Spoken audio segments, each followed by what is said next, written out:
একই শাড়িতে পরকীয়া প্রেমিক যুগলের ঝুলন্ত দেহ উদ্ধার। রবিবার সকালে ঘটনাটি ঘটেছে মাথাভাঙা ১ নম্বর ব্লকের নয়ারহাট গ্রাম পঞ্চায়েতের চোঙ্গারখাতা খাগড়িবাড়ির ঘনারবাড়ি এলাকায়। জানা গেছে, দীর্ঘ কয়েক বছর ধরে পরকীয়া প্রেমে লিপ্ত ওই যুগল দুজনেই বিবাহিত, তবুও তারা পরকীয়া প্রেমে লিপ্ত। পরকীয়া প্রেমিক যুগলের নাম আরতি বর্মন এবং খোকন বর্মন ওরফে প্রসেনজিৎ। মৃত মহিলার স্বামী নিরোদ বর্মন সংসার বাঁচাতে ভিন রাজ্যে শ্রমিকের কাজ করে। এই সুযোগকে কাজে লাগিয়ে পরকীয়া প্রেমে লিপ্ত ওই মহিলা বলে অভিযোগ। মৃত মহিলা আরতি বর্মনের বাড়ি সংশ্লিষ্ট এলাকায়, কিন্তু মৃত বিবাহিত খোকন বর্মন ওরফে প্রসেনজিতের বাড়ি গোপালপুর গ্রাম পঞ্চায়েতের ভোগরামগুড়ি এলাকায়। খোকন বর্মন পেশায় টোটো চালক। দুজনেরই স্বামী স্ত্রী এবং 2টি করে বাচ্চা রেখে একই শাড়িতে ফাঁস লাগিয়ে পরকীয়া প্রেমিক যুগল আত্মহত্যা করে। স্থানীয় বাসিন্দা সুশীল বর্মন জানান, পরকীয়া প্রেমের জেরে এই আত্মহত্যা।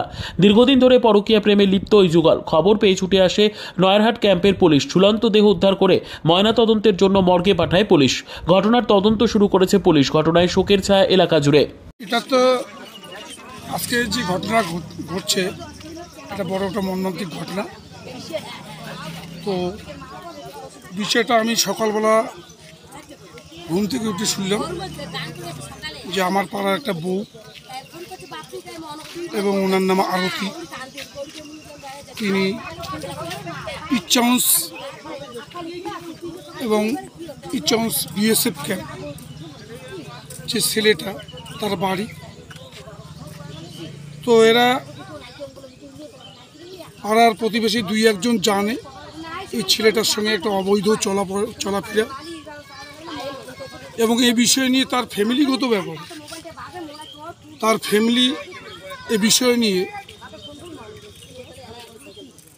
আলোচনা করেছিলেন যে তোমার 2টা বাচ্চা আছে,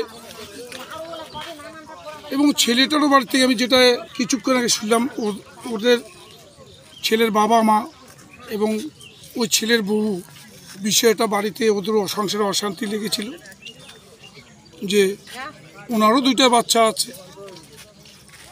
তো এমতো অবস্থায় তারা দুইজনকে ভালোবেসে তারা আজকে দুইজনেই একই ডালে ফাঁস টেনে মারা গিয়েছে। এবং এ বিষয়ে এই পাড়া এবং তাদের ফ্যামিলির এখানে কোনোরকম সহযোগ নেই, এবং এ বিষয় নিয়ে যে মৃতদেহ আরতি বর্মনের মা গতকালও এই বাড়িতে এসেছিলেন, এবং প্রায়